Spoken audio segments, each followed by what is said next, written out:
Then this big guy comes up to me and he says, hey, rookie, this is my chair. One of the defensive players stood up and said, hey, man, that's Ozzie Newsome, man. This is his chair. I didn't get up out of the seat, and Ozzie, such a great guy that Ozzie is, he went and sat somewhere else. While I was on the phone talking to somebody back in the Browns, they said, well, you know, that was Paul Warfield, the Hall of Famer. I didn't have a clue, but I was grateful that he was so high on me.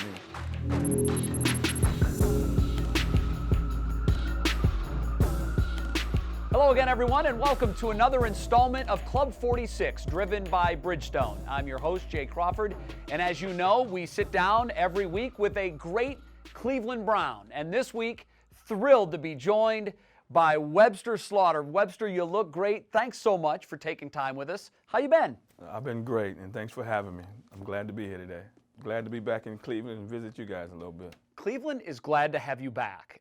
When I mention to fans that I'm getting ready to sit down and talk to you, they all light up and they all remember you so fondly for your time here. And when I started researching your history, the stat says 6 years. It felt like so much longer. It did to me too. You know, I felt like I'd been here a whole career. But and the city made it that way. You know, the fans, me and him, we had a good relationship with the fans, involving them in some of the stuff we did on the field and everything. And we just got a kick out of it. I want to start by asking you what it was like to be a member of the Cleveland Browns and living in Cleveland in the late 80s and early 90s. What was that like? Well, first, when I came here, I had no clue about anything about football. I didn't start playing football until my senior year of high school. So when I first got here, the NFL thing was brand new to me, and I just really didn't know how to encompass myself around it and everything.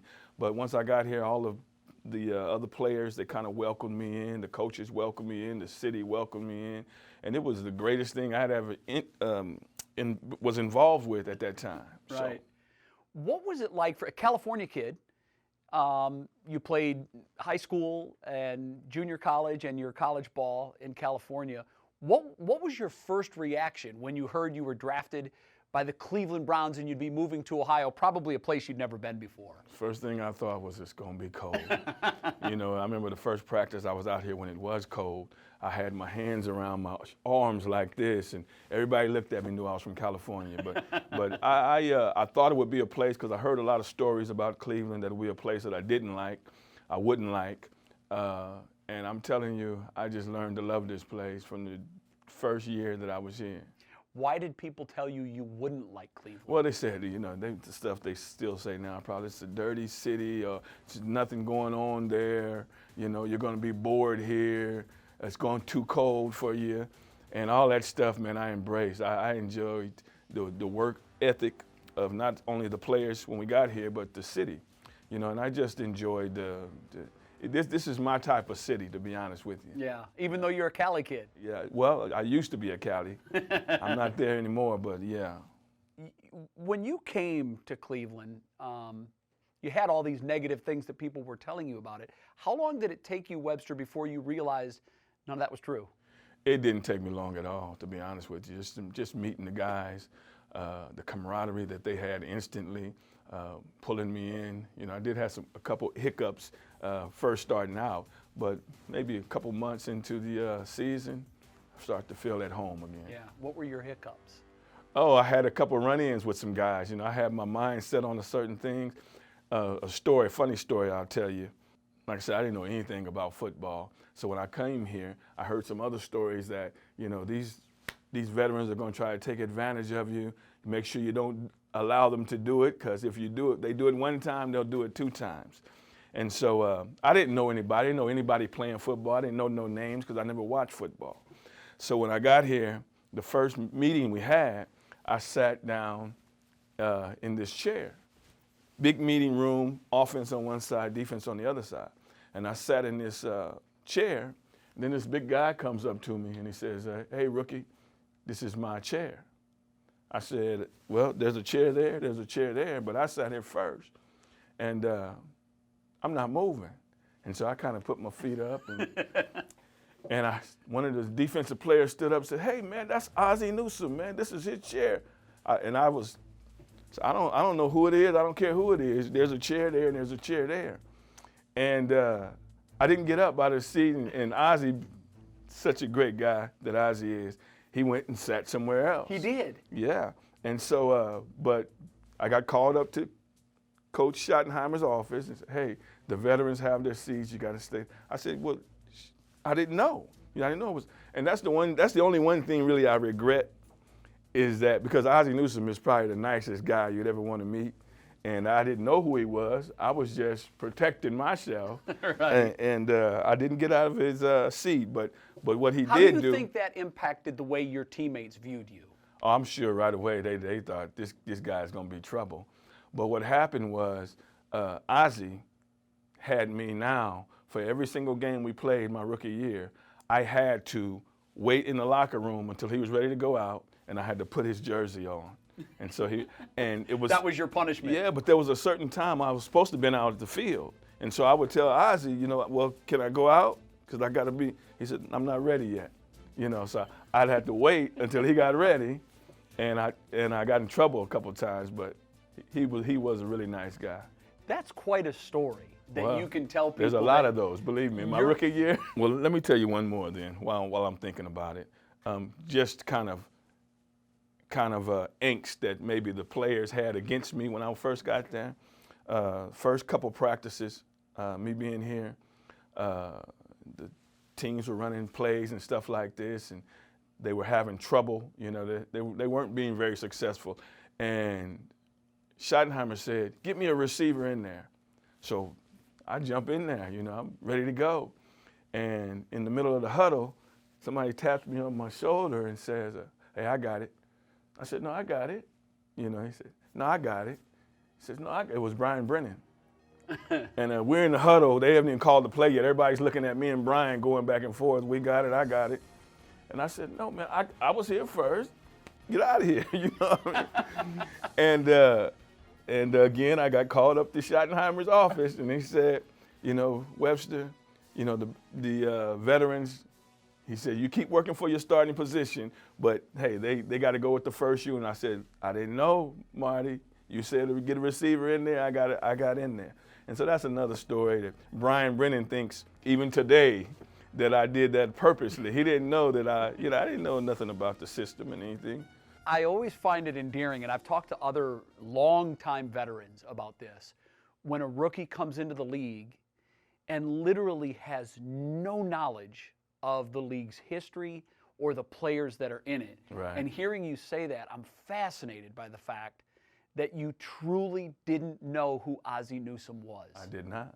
I didn't know anybody. I'm going to be honest with you. I didn't know anybody. Do you think that helped you or hurt you? I think it probably helped me, to be honest with you. Because, why? Because once I got on the field, I didn't have any, like for instance, my rookie year going up against Lester Hayes. You know who Lester Hayes was?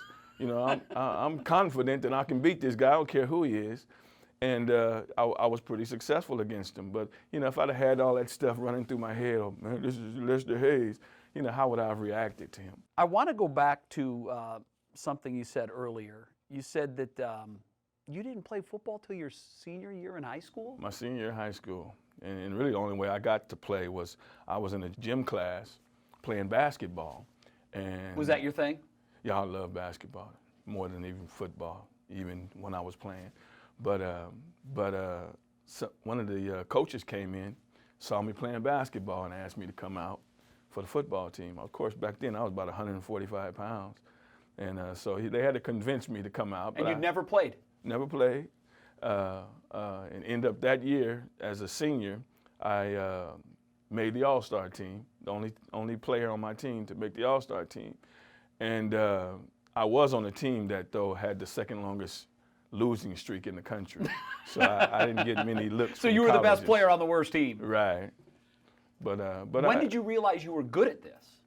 Well, when I had left high school, I was actually going to college to play baseball. Now, basketball's my sport. I'm going to school to play baseball, and I got talked out of it to come to junior college to play football. Wow. And so that's how I got to. So you must have been a pretty good baseball player. I was pretty good. Of the three, do you feel that football was your calling? You know, I had a great career with football, but still basketball, man, was my thing. I mean, I'd score 60 points in a minute, you know. Do you wonder how things might have changed or turned out differently had you taken the basketball route? I do, but you know what happened to me and when I got off of the basketball path was when I was at junior college. Well, I had promised the head coach that I was going to leave baseball and I would come to junior college to play football. And he had promised in about 2 years I would get a scholarship to a major university.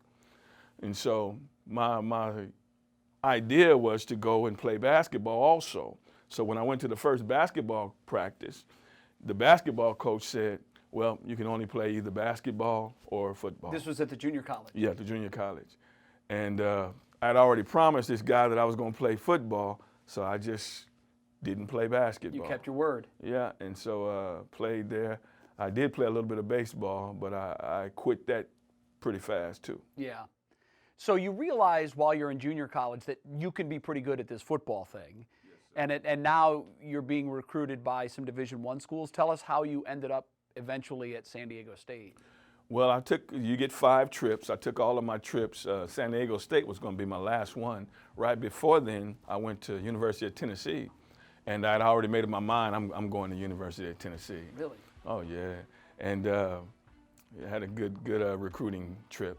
And so I said, well, you know what? I'm just going to go to San Diego, you know, have fun. Yeah. And so, man, I got out there and saw. You had too much fun. Yeah, the weather and all that's going on at the facilities and the coaches and all of that, and I ended up changing my mind and ended up at San Diego State, which was probably the best decision I've made. I met my wife there, so. Life-altering. Amen. Do you ever look back and wonder what would have happened had you chosen baseball or basketball? Do you think you could have carried either of those to professional ranks or no? Certainly basketball. Well, certainly both. I think I would have. A lot of people don't know this, but I played 5 games in a semi-pro league for baseball, and I batted .500 in those 5 games before having to go back and play football again. So were you at that point? And I hadn't played baseball in 10 years. Were you at that point considering, if it worked out, to leave football altogether and go baseball? I did. I guess you guys don't know, but when I was here and I was in the Indians used to work out in here. So when I was going through this dispute, I used to work out with those guys, Albert Bell and all those guys. Yeah. And so one day my agent calls me and says, the Indians are considering signing you. And about a week later, I said, okay, cool. You know, I'm in a dispute, but and about a week later, he called me back. He said, well, then they're not going to do it now because I guess they talked to Modell and there was an issue with them, and they said they decided not going to do it. Art didn't want them poaching their guy. No, well, especially, you know, I was holding out at that time. Sure. So I had a little leverage if they did that. What was your draft day experience like? It's so different now. The draft is such a high-produced, glitz and glamour affair. You were a high draft pick in the 2nd round, but I'm guessing it was a little different then, the whole draft experience. Well, and it was so long. You know, I'm gonna tell you, when I got drafted, I was sleeping. My mom and them came down to San Diego State. We went over a friend's house, and we were all watching. I got to about the 1st round, and I just went to sleep. And then when they called me and they said, hey, the Browns are on the phone, I picked up the phone and talked to them, tell them I was coming there. But yeah, it wasn't as exciting for me as it probably is nowadays. Yeah. Yeah. Were you hopeful that the Chargers would call your name? Not really. I had, before the draft, the Dallas Cowboys said that if they didn't take Sherrod in the 1st round, they were going to take me in the 1st round. So I thought maybe the Dallas Cowboys might, but once they did pick Sherrod, yeah. I didn't know where I would go. When I had the visit with the Browns, they was to bring me down before the draft, I missed the plane. And so I remember them calling me saying, did you really miss the plane or did you just didn't want to be here? I said, no, I really missed the plane. So anyway, I didn't know if I would end up here. Paul Warfield scouted you. and was very high on your skill set and strongly recommended that the Browns call your name in the second round. What kind of interaction did you have with Paul before the draft? Again, I didn't know anybody. Paul Warfield came to my school, and he sat with me, and we were watching film together. And you had no idea that he's a Hall of Famer? Talking to me, asking me different questions. And I remember him saying, though, after the thing, he said, boy, you answered the questions really good. You answered all the questions. You said you were going to do this for the right reasons. And it wasn't until he left San Diego State, while I was on the phone talking to somebody back in the Browns, they said, well, that was Paul Warfield, a Hall of Famer. I didn't have a clue, but I was grateful that he was so high on me. What was going through your mind when you ran through that first NFL tunnel and realized what a big deal this is? Yeah, well, not only that, even the first practice, going through junior college, and then, of course, all the other players that you're playing with, they're all aspiring to come to the NFL, so they're talking about it. And so now here I am, somebody from Stockton, California, that's barely played a little bit of football and standing on the football field calling myself an NFL player. It was pretty cool. Once I realized, I'm like, wow. Do you remember your first trip through the tunnel for your very first regular season game? Well, you know what? My very first game in the NFL was against the world champion Chicago Bears in '86. They had won the Super Bowl. And so we came and we played in Chicago. My mom flew down, she was there. And it was a big scoring game. I think it was like 40-something to 30-something. And they just barely nipped us. And I had a pretty good game against them. Do you remember a play or a moment? Because everybody has a little bit of doubt in their mind whether or not they truly belong at this level. Do you remember a specific play or moment where that clicked to you and you said, yep, I can do this? Honestly, I knew that coming in. A friend of mine, Al Bubba Gross, who used to play here, we both went to the same high school. And so coming in, he was one of the guys, too, that said, the Minifield and Dixon, they're going to be trying to get up in you and say this and that. And so I said, I told him, I said, don't worry about it. I said, I'm ready for it. And so he told me then, I heard him tell somebody else that I ain't had to worry about Webster. He's ready to go. So I was a competitor. Maybe I didn't know how to do certain things, but I knew that my competitiveness would overcome all of that eventually. And you'd figure it out. Yes, sir. Where did that confidence come from? I have no idea, to be honest with you. I spent all my summers in the gym in the summer. I lived right across the street from the neighborhood gym. And I stayed in there playing basketball from about 8 in the morning till 8 at night. What kind of game did you have? What were you, a point guard? I was Michael Jordan-esque as far as driving to the basket, all the dribble drive. Yeah, all the up, over. I can see you having some flash on your way to the hole. So I was pretty good. When you came here, it was an interesting time for the franchise, because they were just beginning to turn that corner and be relevant. What was that like for you as you saw the city really start to swell with pride and back you guys each and every Sunday? Well, again, I never knew what happened before with the Cleveland Browns. I remember someone asking me or saying, you guys have never beat the Pittsburgh Steelers, and I said, well, I've never lost to the Pittsburgh Steelers. And so I didn't really know about their history. I was just glad to be in the moment. All my thoughts was, as a rookie, were, win the starting position, win the starting position. Yeah. So I was just focused and locked in on trying to do that. How long did it take you before you were named the starter? Well, I held out for a little bit, a couple weeks, I think. I don't even remember, but I started the very first game against the Chicago Bears. So, yeah. Do you remember your first catch? Yeah, I think I had 4 catches in that game, and I remember all of them, to be honest with you. One, I should have scored. I caught a little hitch, turned up the sideline, ran all the way up, and I had these knee braces on because my knees were aching me at that time, so I wore these knee braces, and when I got to like the 2-yard line, I tripped and fell down right before, and the guy touched me, yeah. There were so many memorable plays during your years. What is the one play, if you had to put it into a video vault and say, this is the play I want to show my grandkids or future Browns fans what Webster Slaughter was all about, what play would you pick and why? Well, on Monday night, I had a 97-yarder, and it was a Monday night NFL record at that time. So I would probably show that one. There was many that I would think about. There's also one my rookie year against the Jets when we were coming back. I made a one-hand catch with like 36 seconds left. Against the Pittsburgh Steelers, I caught a long pass to win in overtime. In overtime. And that's the one I think of. And I think a lot of Browns fans remember that fondly because it was overtime and because it was Pittsburgh. Yeah, and I actually had a dream about that catch the night before. You did? Yeah, and actually happened exactly like it did in the dream. So it was a trip. That's pretty crazy. It was. I'm curious to get your thoughts on these particular games. And I'll start with the drive. What's your remembrance of that? Well, that was my rookie year, if I remember right. And I got hurt in like the first quarter. And so I had to leave the game. And I was watching it from inside the locker room. And I remember BB catching that pass, getting up and running in. And I'm thinking, oh, my goodness, we're going to the Super Bowl.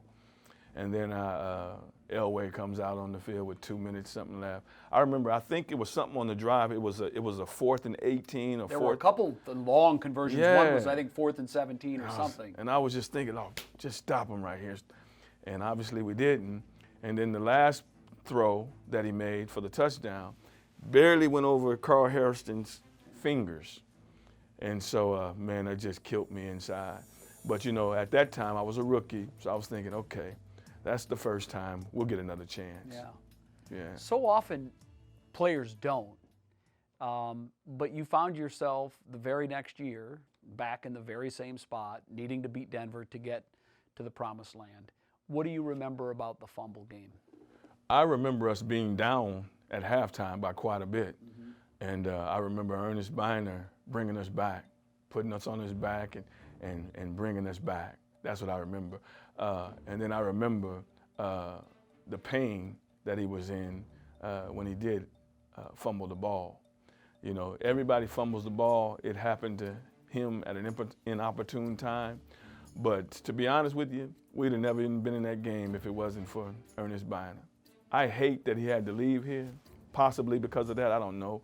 But I'm glad that he went somewhere else and he won the Super Bowl. Do you remember what you said to him, if anything? I don't remember what I said to him, but I know that I was consoling him and letting him know how much I appreciated him. In fact, I saw him not too long ago, and I just reiterated that, man, you know, I really appreciated playing with him and him being the kind of leader that he was for our team. Yeah, the truth is, the team wouldn't have been in the position they were without him. Not at all. I mean, if you look at all the people playing, you see how hard that guy was playing second and a half. I mean, he was just going to the wall for us. What was your immediate thought when you saw the ball on the ground? Oh, no. You know, because I didn't immediately see the ball. I was going to get the safety, but I saw the corner kind of react the way that he shouldn't have reacted. He came off. And so what happened was the ball, it was called as an inside play, which takes me to the safety. Well, what happened was Ernest jumped outside. Of course, there was nowhere to go. He jumped outside, and that made the corner react. And it was like, wow. So I went to, and I just saw everybody. And so I started looking around, see the ball. I said, oh, no. So it was unfortunate, but I'm sure nobody felt more pain than Ernest Biner. Is there one that hurts particularly more for you between the drive and the fumble? They all hurt, but maybe the first one because I wasn't a part of it. I think I could have made a difference in that game. I think my first catch went for 20 yards, and then I went out on that play with a dislocated shoulder, and I think I could have made a difference. But all of them hurt, man. You know, not even just here, but there was other situations and other teams. Sure. You know, that I've played in the same type of situation, and the same thing happened. So, what was it about Cleveland's fan base you think that makes it a little different from anywhere else? You know, I don't know. It's hard to describe because I played on 5 different teams. How does it compare, the fan base from Cleveland to Well, I the was going to say it's incomparable. It's I don't even know how to describe it. But when I went to Kansas City and they did the anthem, and at the end they say "Home of the Braves," you know, I didn't know they were going to say that, and I jumped and like, wow, you know, this fan base is something else. But even that didn't compare to the feeling that I had playing with the Browns. You know, I just felt, I don't know, man, it felt like we were going to war, and everybody, all of the fans were coming with me. You know, it just felt good to be out on the field and play in front of a ruckus crowd that was 100% behind their team.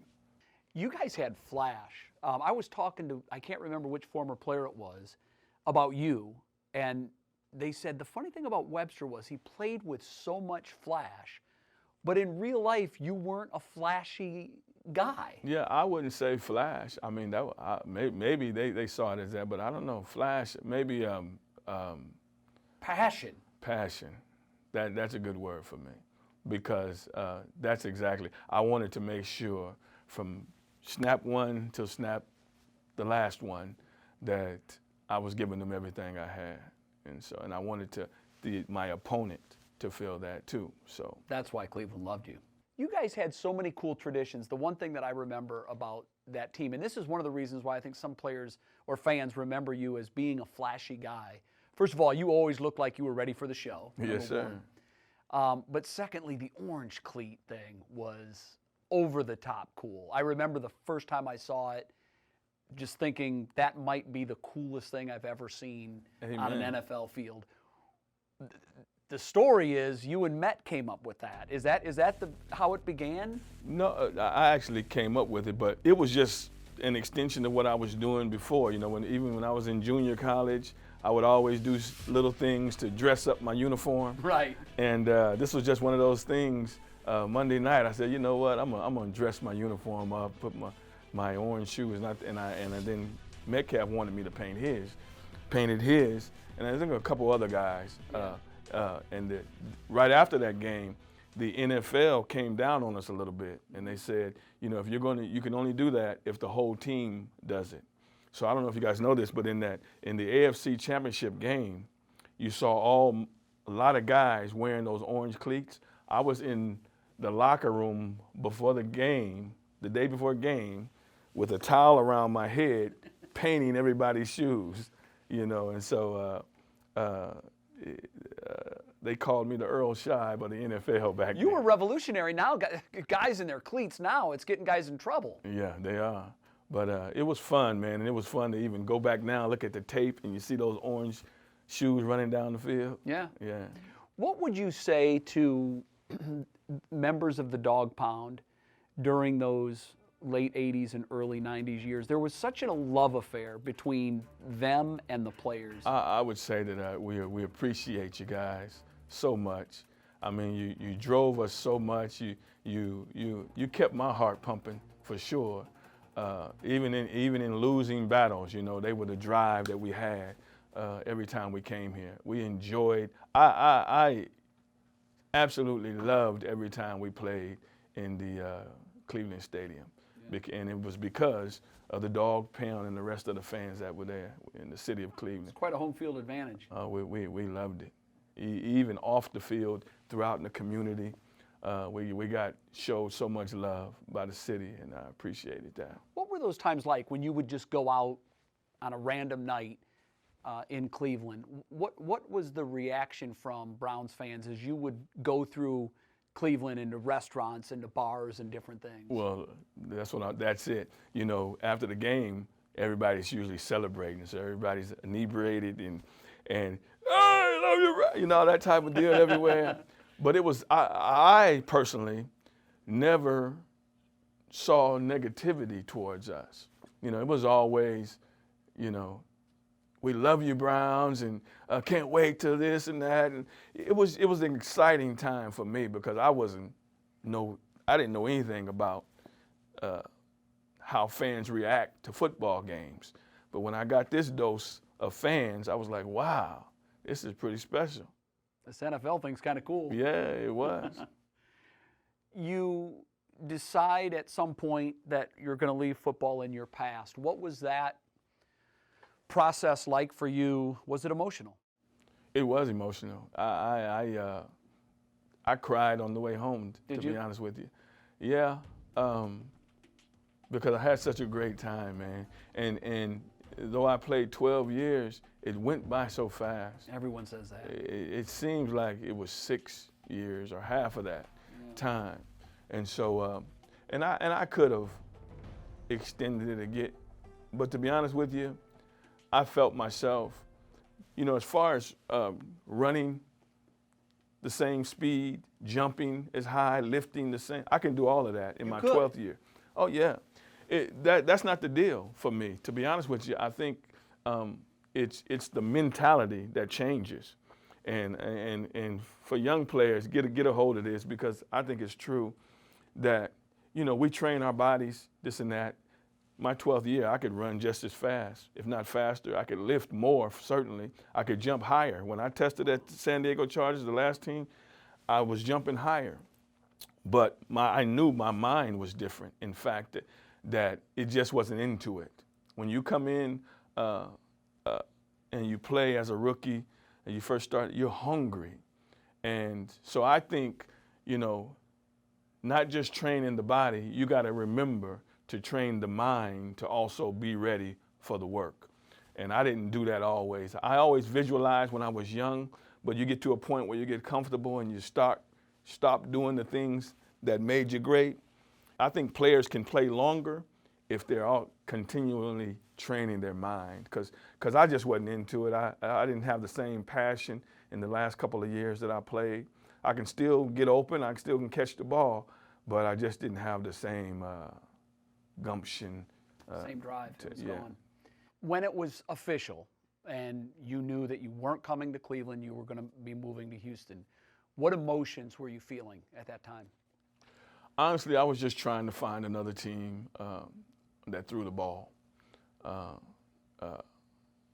hadn't really, once I decided not to go to Cleveland, I kind of put it in the back of my mind and just started going forward about trying to get ready for this season and seeing if I can get in and make any impact on somewhere else. Was there ever a point after you had left where you wished that you had stayed?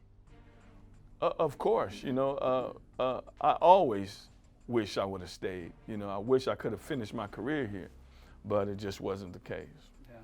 When you look back on your career, you were able to accomplish so much. I think 3 Pro Bowls. That's a terrific career. How do you want Browns fans to remember Webster Slaughter? Just that I gave 100% every time. You know, in the games, in the practices, I cared. I was always a team guy. You know, if somebody's getting in it on the field, I'm backing my teammate. You know, I just that's why I think me and Cleveland we're a match, because I think they're that way. They back us. They backed us all the time. My whole time here, win or lose, I just felt like they always had my back, and I want them to know that I've always had their back. I've always had my teammates' back. So, how did you fill the void that football left? My kids, really. Really, that was the only thing I was involved in. Immediately being retired from the NFL was just diving into them, man. And I just, and I always wanted, since I could, said that I wanted to be there when they went to school, and I wanted to be there when they came back. It's a good deal. And so I was able to do that, and I didn't start really doing other things until my son turned into about 10 or 11. Yeah. You know, and so it was easy for me because I was just so involved with them doing so many different things. You do have a new passion in your life. How do you fill your days now? I've been recently ordained as a minister, and so now I spend a lot of times in senior living facilities, going there to speak the word of God. The thing I love the most is when I get to go to memory care wards. When you read to them the Bible, I see people saying what I'm going to say even before I say it. So that's triggering. Yeah, and so I had a breakthrough. This last one I just went to last week, I was in the memory care, and the lady came, sat down, and I was reading the Bible, and then I was, of course, as I read it, I talk about what it means and this and that, and man, this lady just started breaking down crying. Wow. Yeah, and I couldn't believe it because, you know, it's memory care, but I went over and asked her if she wanted me to pray with her, and she said, "Oh, please, you know, would you please?" And so I knew she understood, and she was saying, "I just feel so confused." Wow. And so we prayed for that, but stuff like that lets me know that. And one thing I told them, you know, it's my job just to plant the word or to water a word that somebody else has planted, but it's God that's going to bring the increase, and that's why I said, we'll just come and we'll read, because it's not my job to activate that word. God will when he wants to, and that's what happened with that lady, and that's what keeps me in there. This is your new love, isn't it? Yes, sir. Yeah. Well, congratulations. Thank you. I appreciate it. Cleveland still loves you, Webster. Well, I love them back, so I'm glad to hear that. Anything else you want to add? Anything I haven't asked you about that you want to touch on? An old story, an old memory of being in Cleveland, or anything at all? Please feel free to do I just want to say how appreciative I am, first of all, for all the players that I played with, you know, growing for all the years that we played, for all 6 years that I stayed here. I enjoyed all of those guys. I want them to know that I appreciated them. You know, if I gave them any trouble in the beginning, no, I still love you. And these fans, the best fans, and I'm not just saying that. You know, I've been to 5 different teams, and I got a chance to see other fan bases, and there are a couple other fan bases that are pretty good, really good. But I've never found one that surpasses the joy and the I don't even know the word for it, but the way I felt when I played in front of the Cleveland Browns. It was a love affair between the players and the fans, and it went both ways. Hey, man, I loved it. Yeah. Yeah, so. Webster Slaughter joining us on Club 46, driven by Bridgestone. Webster, thank you so much. My pleasure. It's great to see you're doing well. Thanks so much for joining us for another edition of Club 46, driven by Bridgestone. Make sure you check us out next week when we sit down with another former great Cleveland Brown. We'll see you then.